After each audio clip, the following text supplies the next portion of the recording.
तर नमस्कार Byte Joy family, Byte जॉयच्या फर्स्ट ब्लॉगमध्ये आपल्या सर्वांचं स्वागत आहे. तर आज मी आणि माझा को फाउंडर म्हणजेच नीरज आम्ही जात आहोत मुंबईला. आणि मुंबईला जातावेळी आमच्यासोबत काय काय घडलं, काय काय पद्धतीनं खरेदी केली, कुठे कुठे फिरलो, ते सगळं आपल्या या नवीन फर्स्ट ब्लॉगमध्ये आपल्याला बघायला भेटणार आहे. तर नक्की ब्लॉग पूर्ण बघा.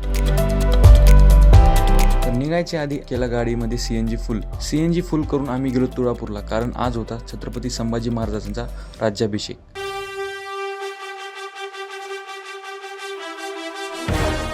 राज्याभिषेकाला दर्शन घेऊन सकाळची महाराजांची आरती करून आम्ही तिथून निघालो थेट आळंदीला माऊलींचं दर्शन घेऊन आम्ही तिथून थेट निघालो मुंबईला.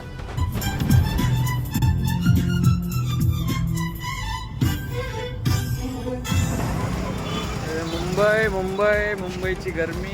मुंबईमध्ये आलो. मुंबईमध्ये आम्ही क्रोफोर्ड मार्केटला पोहोचलो. क्रोफोर्ड मार्केटमध्ये आम्ही काही कंपनीची खरेदी होती ती खरेदी केली. आणि बापरे, इथली गरमी.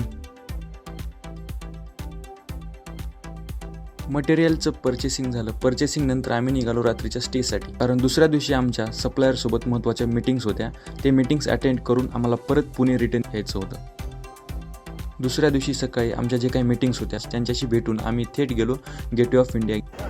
तर आज आम्ही आलोय गेटवे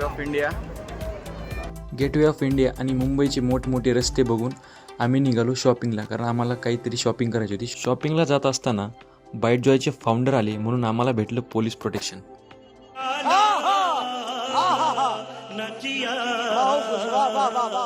शॉपिंग करताना मुंबईच्या रस्त्यावर काही आम्हाला कलाकार दिसले, पेंटिंग्स वगैरे छान छान प्रकारच्या. तसंच पेंटिंग बघत आम्ही पाहिलं तर तिथं ताज हॉटेलच्या बॅक साईडला अनन्या पांडेचं मूवीचं शूटिंग चालू होतं. तिथून आम्ही निघालो बॅक टू पुणे. मागच्या 1 तास झाला आम्ही आमची पार्किंग शोधतोय. गाडीच भेटत नाहीये. फायनली आत्ता आम्हाला आमची गाडी भेटली. यस. पुण्याला येत असताना आम्ही लोणावळ्यामध्ये थांबलो. लोणावळ्यामध्ये थांबून चॉकलेटच्या दुकानांना भेट दिली. तिथं आपला बाईट जॉयचा प्रोडक्ट दाखवला. आणि विशेष म्हणजे तिथं आपला प्रोडक्ट लोकांना खूप आवडला. आणि प्लस त्याने आपल्याला खूप काही प्रोडक्टची ऑर्डर पण दिली. तिथून आम्ही आलो पुणे. पुढचा ब्लॉग पाहण्यासाठी आपल्या यूट्यूब चॅनलला नक्की सबस्क्राईब करा. थँक्यू.